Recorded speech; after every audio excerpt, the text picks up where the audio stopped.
Veranda IAS, where your dream becomes reality. Hello friends, welcome to the daily current affair video from Veranda IAS. Today, on 4th of May 2023, let us take some important topics with respect to UPSC Civil Service Examination and try to have a detailed analysis on the same. So without wasting much time, let us proceed further to the first topic of the day. The first topic is saying India slips in Press Freedom Index and ranks 161 out of 180 nations. So what is this news all about? So we can see that such a kind of index have been released by the Reporters Without Borders, or the so-called Reporters Sans Frontiers, or the RSF. So we can see that this RSF is a global media watchdog, and they are the one who released the latest report according to which India came or slipped down the position of 161 compared to the last year's position of 150, unfortunately. Surprisingly, our friend Pakistan has fared better when it comes to media freedom, as it was placed at 150 and last year it was only 157. So we can see a significant improvement with respect to media freedom in Pakistan, whereas in India it slipped down from 150 to 161 out of 180 nations. So friends, let us see which are the top 3 nations which came in the World Press Freedom Index. So Norway, Ireland and Denmark are the 3 nations which came to the top, whereas Vietnam, China and North Korea came towards the bottom 3 nations which are in the Global Press Freedom Index also. Now let us slowly understand more about World Press Freedom Index. So that was the news, and now we are proceeding further into our UPSC syllabus. We are matching with respect to the UPSC syllabus. We are seeing about what are the kind of different indices that is going to come with respect to the international organizations or associated with the international organization as in GS2. So we can see, let us focus more on understanding about the World Press Freedom Index. So this World Press Freedom Index started since 2002 when it was first published by RSF as in the name of World Press Freedom Index. So it was started from the year of 2002. So what is this RSF? We already discussed that. What is RSF? RSF is Reporters Sans Frontiers, or the Reporters Without Borders, which is an NGO. What is an NGO? NGO is a non-governmental organization, right? So we know that it is an independent NGO, which why we call it as it is a global watchdog of media domain. So with consultative status with the United Nations, it has got a consultative status with the UN, UNESCO, the Council of Europe, and also the International Organization of the Francophonie, that is called as OIF. So many of you might be wondering, what is this International Organization of Francophonie? So friends, it is nothing. That's a collective of 54 French-speaking nations. Such a kind of a collective is called as the International Organization of the Francophonie, or the OIF. So this ranks, or this World Press Freedom Index ranks the countries and regions according to what? According to the level of freedom enjoyed by the journalists in that particular country or region. Okay, but you must clearly understand that this index doesn't evaluate the quality of journalism of that countries. Rather, what they are doing, they are just understanding, or they are just indexing based on the level of the freedom that is available to the journalists, and it is not an indicator with respect to the quality of journalism. Please have a note of it. Now it is very much important for us to understand how this RSF is going to define the press freedom. So now let us see how they are going to define it. They are saying that press freedom is the ability of journalists as individuals and collectives to select, produce and disseminate news in the public interest independent of political, economic, legal and social interference, and in the absence of threats to their physical and mental safety.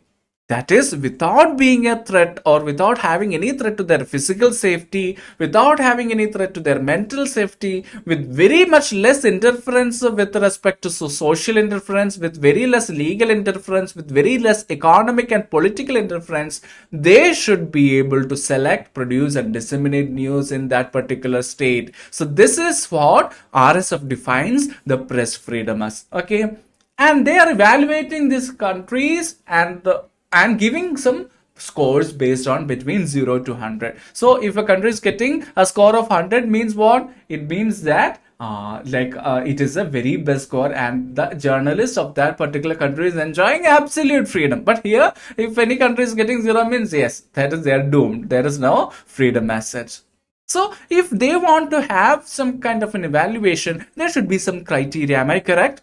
Yes or no? Yes, there should be some kind of a criteria. So like they cannot just bluff that India came to 161. There should be some proper criteria checklist based on which they have to put some evaluation. So what are the criteria? One is definitely the political context, right? Am I correct? That is whether the particular government or the political scenario of one particular country is favoring towards the freedom of the journalism. Then what are the kind of a legal framework that have been created, or whether the legal system of that particular country supports the freedom of the journalist. Then economic context, the socio-cultural context of that particular country, then about the physical and mental safety of journalists in that particular country. So based on all these criteria, they are evaluating the same thing. Okay. Now, so it is, as a UPSC aspirant and also as a very much concerned citizen of the country, it is very much important for us to understand the different reasons behind the falling in ranking of India. Right? Why we actually fell from 150 to 161? Yes, let us try to critically analyze. First thing, that will be from the kind of a pressure from government, because based on different instances or based on different scenarios, government will have to have some kind of a pressure. A government might have some kind of a pressure among the freedom of the journalists. For example, a kind of if the government have some kind of a nationalist or authoritarian kind of an inclination, many countries in like we have seen, the freedom of journalists is being curtailed as such. Okay, then what falls in some policy framework? That means we can see many terms like that of defamation, sedition, contempt of court, and national security endangering. Everything is being misused against the like journalists who have come up with some kind of a news or anything, and they are being labeled as whom? They are being labeled as also anti-nationals. So such kind of a things also we have seen. Then what? Physical violence on journalists. Not only the police system, but also the kind of a muscle power or the gundas, they are also having some kind of a physical violence on journalists. That is also hampering their the freedom of the journalists, and harassment by police and parliamentarians on sensitive issues. We can see if any kind of a sensitive issue is being reported by particular journalists, they will have to face harassment by the police and the parliamentarians. And not only that, many of the time we have seen the instances where journalists were being killed, brutally killed also at sometimes when some kind of sensitive issues were brought to the public also. The next important point that is there in the news is also because of the hostile working conditions like that of contractorization. So here you should understand the concept called as contractorization. That means rather than directly hiring a kind of a journalist into a media firm, what these media firms will do is they'll just put these kind of people on a contract basis. So journalists will be on a contract basis. So what is the benefit of the media firms? So the media firms can reduce their cost. That means media firms will be giving less allowances to these people as compared to the directly hired people into that particular firm. So such kind of a contractorization that is being prevalent in, and especially in the corporate sector. So this is creating very hostile working conditions to the journalists. So this contractorization, these kind of a casualizations are very, very important factor that we have to consider. And these things are being called as one of the reasons behind the falling in ranking of India in the World Press Freedom Index also. Now let us see about the freedom of press in India. What are the kind of different aspects that is being given with respect to freedom of press in India? First one is Article 19. So definitely we know that we have got an article which is being guaranteed by the Constitution for us to have a freedom of speech and expression. What is that article? Don't forget now, that is Article 19. So freedom of press is not expressly protected by the Indian legal system. So you should understand that there is no particular law enacted as such to provide freedom of press. Rather, the legal system is taking the support of the Article 19(1)(a), which states that all citizens shall have the right to freedom of speech and expression. So based on this thing, the legal system is taking up actions. For example, if you see in a case called as Ramesh Thapar versus State of Madras in 1950, the Supreme Court observed that the freedom of press lay at the foundation of all democratic organization. We used to say, right, executive, judiciary, legislature are the three pillars of democracy. Then what is considered as a fourth pillar? Media is considered as a fourth pillar of democracy. So also we can see that it is in this Ramesh Thapar versus State of Madras case, it was clearly given by the Supreme Court that the media or the press lay at the foundation of all democratic organizations. So freedom of press also is not absolute, which is restricted by Article 19.2. So what does the Article 19.2 say then? Article 19.2 says that freedom of this press can be regulated or can be restricted when it is coming to the matters related to sovereignty, integrity, security of the nation, some friendly relation with the foreign state. If any news is going to affect our diplomatic relationship with the friendly state, then public order, defamation.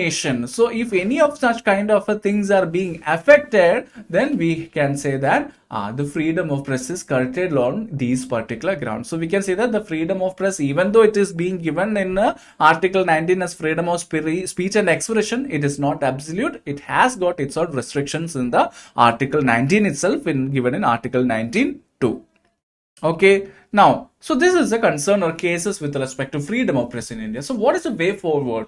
So there is some kind of a challenges faced by the journalists in our country with respect to their freedom. That is very much evident with respect to the World Press Freedom Index, even though India is not accepting this index as such. But we can see that there should be some kind of a way forward as a UPSC aspirant we have to come up with. First one is that security to journalists. There should be kind of a secure, that is physical and mental security and safety should be provided to the journalists in order for them to work peacefully. That is, we should have a law enacted for their protection. Then what? Respect diverse opinion. If I am the ruling majority party and if any media is coming up with a criticism about me, that doesn't mean that like that particular journalist has to be harassed.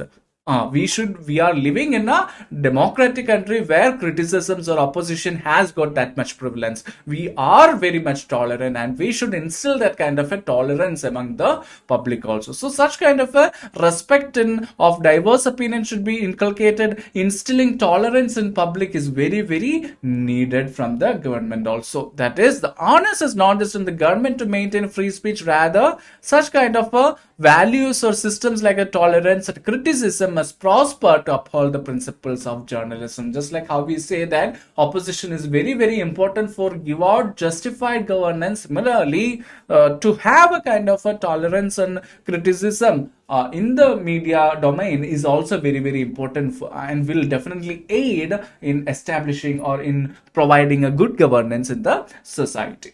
Okay, is it clear till now? Shall we proceed further? Yes.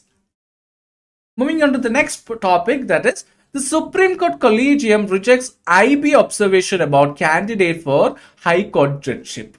Okay, so what is this news about? Let me try to brief it. Okay, so we can see that an advocate, Firdosh Firoz Punewala, he was being selected by the Supreme Court Collegium to be appointed as a judge of the Bombay High Court. Then what happened? The Intelligence Bureau. What is Intelligence Bureau? It is a intelligence agency of a country that is coming under the Ministry of Home Affairs. Everyone knows, right? So this Intelligence Bureau have come up with or flagged an objection saying that the Punewala cannot be appointed as a judge of Bombay High Court because the senior of Firdosh Firoz Punewala gave some kind of a statements saying that lack of freedom of speech and expression is prevalent in India in the year 2020.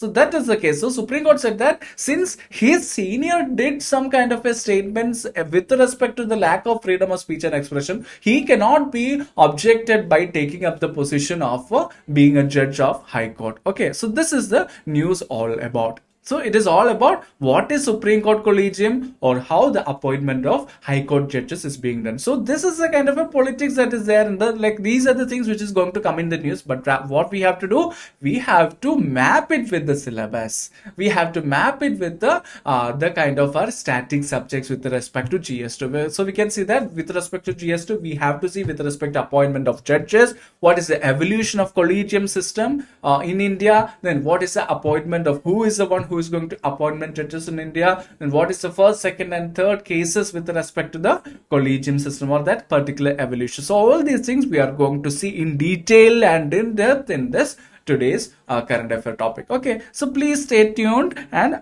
take a note if you feel so. Okay, now let us understand about the Collegium system that have been developed for the appointment of judges. What is this Collegium system?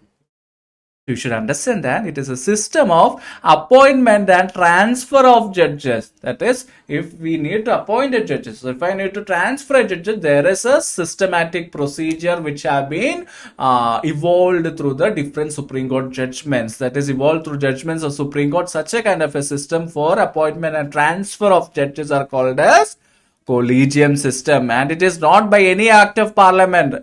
This is very, very important because no legislature have created this Collegium system, no constitution have also mentioning about any Collegium system, but rather judiciary themselves have evolved through different cases to create a Collegium system for the appointment of judges. So now let us see how the evolution of the system happened. Going through the first judges case of 1981.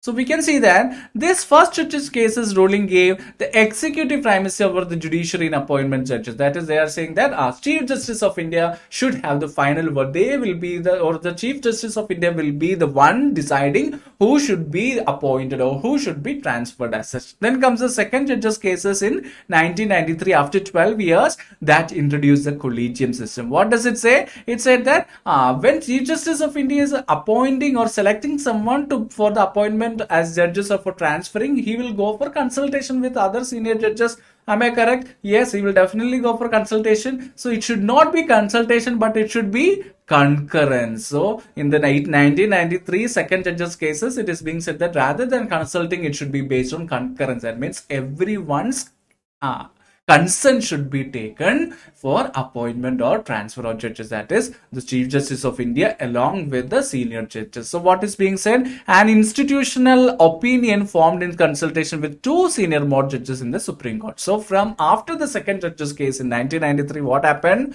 The Chief Justice of India plus two senior most judges in the Supreme Court will be taking decisions based on appointments and transfer of judges based on concurrence. That means everyone should come to a single conclusion. Then comes one third judges case of 1998. So here we can see that they expanded the Collegium to a 5-member body. So in second judges case, what was that? Chief Justice of India was there plus two senior most judges. So here in third judges cases in 1998, after 5 years, we can say that they are going to expand the Collegium. So how many people are going to come? Chief Justice of India is there, plus we can see 4 other senior most colleagues of the Supreme Court is also going to come, and this 5-member body is going to be called as a Collegium system of Supreme Court for appointment of judges. Okay, similarly we can see that a High Court Collegium is also being set up. So who all will be there in the High Court Collegium? Chief Justice of High Court will be there, and 4 other senior most judges of that particular High Court. Okay, so they will be forming a High Court Collegium that is also will be a 5-member body. Then, does government has any particular role? Yes, government has a role, but only after the names have been decided by the Collegium. So if there is any vacancy towards for becoming a Chief Justice of a High Court, the Collegium system of the Supreme Court decide, this guy should become the Chief Justice of that particular High Court. So after the Collegium decides, what the government will do, government will be empowered to conduct an inquiry by the help of Intelligence Bureau. And especially if a lawyer is being appointed to the position of a high court or the Supreme Court as a judge of the high court or Supreme Court, we can say that the government will be entitled to conduct an inquiry into the intelligence bureau. It can also raise objections, but if the collegium reiterates the same name, their decision is binding on the government. Suppose if IB is coming and saying that yes, there is this guy that you are appointed, he is having some what's a corruption charges or something like that, or his background is not good, so, for example. But again the collegium is saying that no, we are very sure that he or she should be the one who have to be appointed as a judge of that particular high court, means the government has to approve. Okay, so this is the system followed by the collegium system. Okay, so this is the evolution. First one was the first judge's case, then comes the second judge's case where collegium system was formed with Chief Justice of India plus 2 senior most judges of the High Court. Then comes the third judge's case where it was expanded to 5-member body, that is Chief Justice of India plus 4 other senior most judges of the Supreme Court. Similarly, High Court collegium is also there. For appointment of judges, government has any role? Yes, especially if one lawyer is being appointed as a judge of any High Court or a Supreme Court, the government will conduct an inquiry with the help of Intelligence Bureau. But even then, Intelligence Bureau or the government is objecting, and the collegium is again reiterating the same name, means it will be binding on whom? Binding on the government. Government have to approve for that. Okay. Now, in the current today's news, it was about appointing of a lawyer to as a judge of the High Court. So now let us see who appoints the judge of High Court, or why or how the appointment of High Court judges will happen. So basically, you should understand that High Court judges are also appointed by the President of India, but the oath will be administered by the governor of that particular state. As per Article 217, it clearly mentions about the judge of a High Court shall be appointed by President in consultation with the Chief Justice of India and the Governor of the state.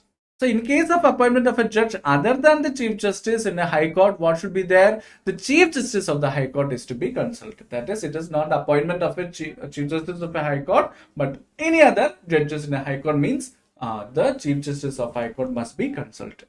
So what will be there? The High Court judges are recommended by a collegium comprising of Chief Justice of India and 2 senior most judges. So initially, this kind of a proposal is being initiated by the Chief Justice of High Court. Suppose what I am saying is that a judge have to be appointed in a High Court. So what will be done is that the Chief Justice of that particular High Court and the 2 senior most judges of that particular High Court will be giving the name to the Chief Justice of India. Then the Chief Justice of India and 2 senior most judges of the Supreme Court, they will be also analyzing the kind of names given by the High Court Chief Justice, and they will be giving the name towards the towards the government. So the recommendation is sent to the Chief Minister from the Chief Justice of India, who advises the governor to send the proposal to the Union Law Minister, and that is how the appointment of High Court judges to happen. Okay, so I know it is a kind of a really complex and confusing, but slowly try to understand, read more about it, and you will definitely get a much more clearer idea. So if you are having any doubt, just you can move backward and you can again watch it, or you can read further about the appointment of judges of High Court and Supreme Court. Now let us understand what are the issues involved with respect to this collegium system. You should understand that it is a very cumbersome process. It is not an easy process. That is, there will be a lot of delays that affect the justice delivery mechanism. If any kind of an internal conflict is going to happen, it will affect the kind of appointment of the judges. So we know that there are a lot of pending cases that is there. High pendency of cases, that is almost 3.7 crores of cases are pending in our courts. It is very, very critical for us to have a faster justice delivery mechanism. Then what? Lack of transparency. So we said that the collegium system is selecting some name, but on what criteria? What is happening inside the discussion of a collegium system? So no one knows what is happening inside. Such kind of a transparency is not there. There is no structured process to investigate if a judge recommended has any conflict of interest. So that is another important thing, because in a democratic country, we always intend for what? Transparency. But here, what happens in the collegial system, or what grounds this collegium is coming up with the name, no one knows. Then what? Improper representation. Everyone is our Supreme Court judges. What about the legislature representation? What about the executive representation? There is no popular representation in the judicial appointment. Then what, vacancy in high courts? So we can see that almost sanction strength of judges across the 25 high court is 1098, but right now we only have 645. That is about 453 judges are lacking all across the 25 high courts also. Then what are the reforms that we can do? What are the way forward that was being taken by the people? So we can see that there was attempts that was being done to replace the collegium system by a body called as National Judicial Appointment Commission, or NJAC. So it is very, very important. Okay, so this collegium system has so many issues, mainly with respect to their lack of transparency issue, and this NJAC was brought in 2014 through the 99th Constitutional Amendment Act of 2014.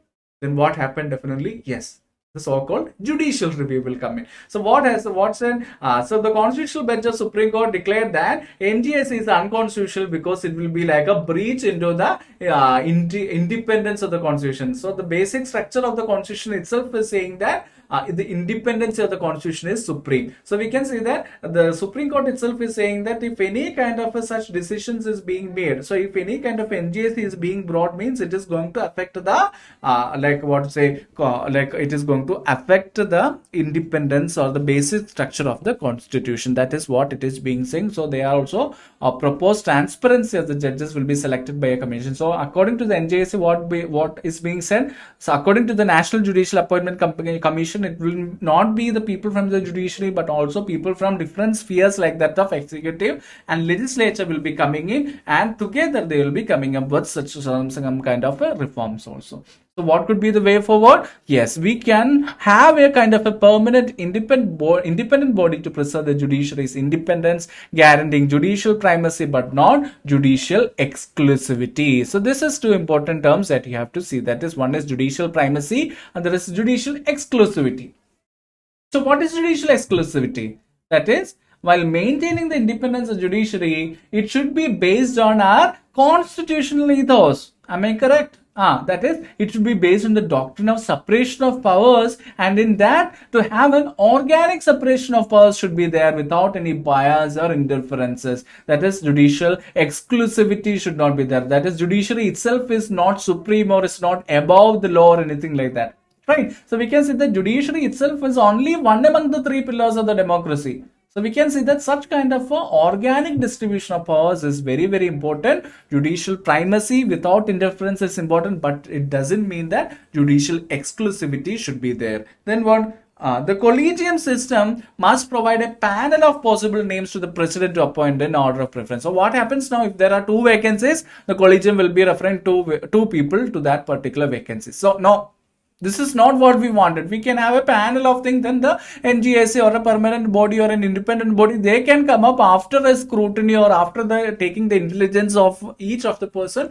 We can come up, or we can have a appointment among that kind of a panel that is being recommended by whom? Recommended by the Collegium System. So these are the kind of a way forward that we can have with respect to the challenges faced through the Collegium System as such. Okay, especially with respect to means perspectives, this tussle between judiciary and executive with respect to the Collegium System is very, very important. So please have a read about it. Please take note of it. If you are having any doubt, you can actually come back and see the video slowly again also. Moving forward to the next topic, highly pathogenic bird flu virus put center on alert. So let us clearly understand what this news is all about. So H5N1, a highly pathogenic subtype of avian influenza, was detected by ICR, National Institute of High Security Animal Disease. Okay, so that is the news which is there in our today's topic. So from samples received from the government poultry farm at Jharkhand, so we can see that these kind of H5N1 pathogenic bird flu virus is being there. So what is this H5N1 avian influenza?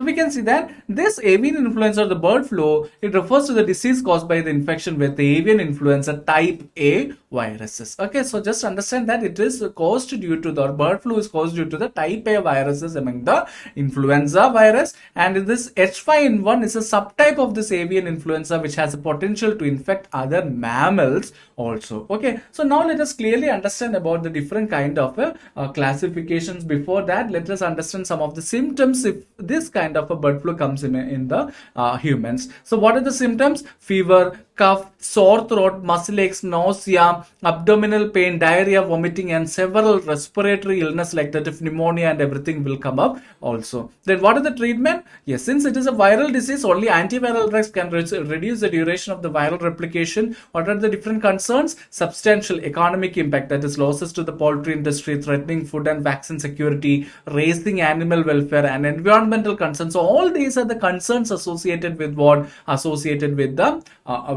like influenza viruses. That means since it is affecting or killing a lot of poultry animals, as well as it is going to threaten the food and vaccine security, it is going to have significant economic impact, and that will be definitely impacting, creating an impact on our country, where a lot of people are dependent on poultry farming and agriculture also. Now let us come to the types of influenza virus. So we can say that there are different types: influenza A virus, influenza B, influenza C, and influenza D virus. Okay.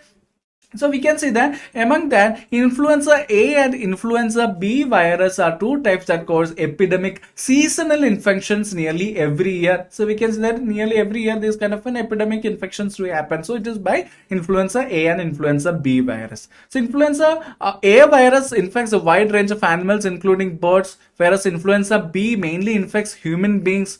Influenza C infects humans, pigs, and more rare than that of type A and type B, whereas influenza D infects only cattle also. Okay, so we can see that this influenza A virus is also having different subtypes. One is that avian influenza, which is being spreading right now, which can infect humans. Among that comes H5N1, H7N3, H7N7. So what is this kind of a classification? So this type A subtypes are being classified because of two kind of a proteins. One is called as hemagglutinin, that is HA we are representing. Then comes neuraminidine, that is NA. So this HA and NA proteins are based on their counts. We can see that based on their presence on the surface of this virus, we can see different types of subtypes are going to come in like this. And also we can see that all the subtypes of influenza A can infect birds. Okay, this is very, very important. All the subtypes of influenza A virus will be affecting the birds except that of H17. Okay, I'll write it. H17N10 and also H18. H17 N10 and H18 N11. So this will not be affecting. So which have been found only on birds. Okay, so these things will be found only on birds as such. Now let us proceed further. See, HPAI versus LPA. What is that? These are the subtypes that can be classified as high path or low path kind of a viruses based on the ability of the specific virus strain to kill chickens in the lab setting. That is how powerful these viruses are. Based on that, we can see such kind of a things are being there as such. Okay, so now let us proceed further to the question of the day. The question is, H1N1 virus is sometimes mentioned in the news with reference to which one of the following diseases? It is a previous year question which was asked in 2015. The options are option A, AIDS, option B, bird flu, option C, dengue, option D, swine flu. The answer, we have already seen that it is actually swine flu, right? Here we can see that swine flu, it is a subtype of influenza A virus. It can affect in humans. It is based on H1N1 virus also. Okay, so most common human most common kind of an influenza virus which affects human is H1N1 and also H3N2 also. Okay, yes. So I hope it is clear to everyone. So unless and until we meet next time, this is Prince J signing off. Thank you.